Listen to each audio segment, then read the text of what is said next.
Bonjour bien-aimés dans le Seigneur, que la grâce de Dieu soit notre partage, soyez bénis. Ce matin, nous allons parler du prix de la vocation céleste. Nous avons un prix à gagner et une victoire à remporter. La Bible nous fait savoir qu'est-ce que l'homme pour que Dieu fasse un si grand cas de lui et qu'il lui prête une telle attention, pour qu'il l'examine matin après matin et que pour que chaque instant qu'il vienne à l'éprouver. Qu'est-ce que l'homme il a fait de nous de peu inférieur à lui.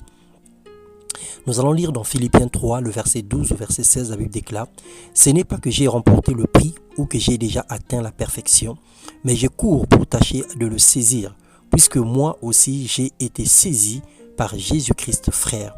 Je ne pense pas l'avoir saisi, mais je fais une chose, oubliant ce qui est en arrière et me portant vers ce qui est en avant.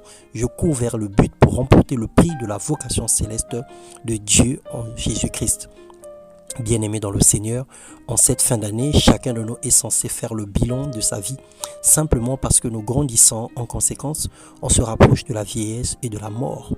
Quoi que nous ayons comme rapport ou comme résultat de notre bilan, pour Dieu cela est insuffisant. Dans Ecclésiaste 7, le verset 8 à 10, la Bible déclare « Mieux vaut la fin d'une chose que son commencement, mieux vaut un esprit patient qu'un esprit hautain. Ne te hâte pas dans ton esprit de t'irriter, car l'irritation repose dans le sein des insensés.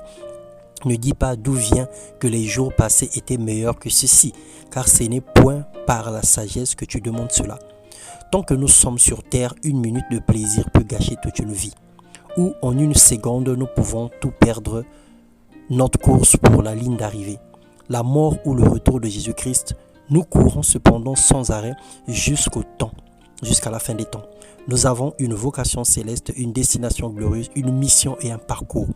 Compte tenu de toutes ces vérités, nous ne considérons pas comme gagnants. Car même si celui qui est saint doit... La Bible dit que celui qui est saint doit se sanctifier davantage. Personne n'est indéfiniment sauvé. Préservons notre salut et marchons honnêtement et en conservant ce que le Seigneur nous a confié. Meilleurs vœux à tous, que le Seigneur vous bénisse. Nous sommes à jour J-2, pour rentrer dans une nouvelle ère, dans une nouvelle saison. Que le Seigneur nous accompagne et qu'il fasse réussir tous nos projets dans le nom puissant de Jésus-Christ. Amen.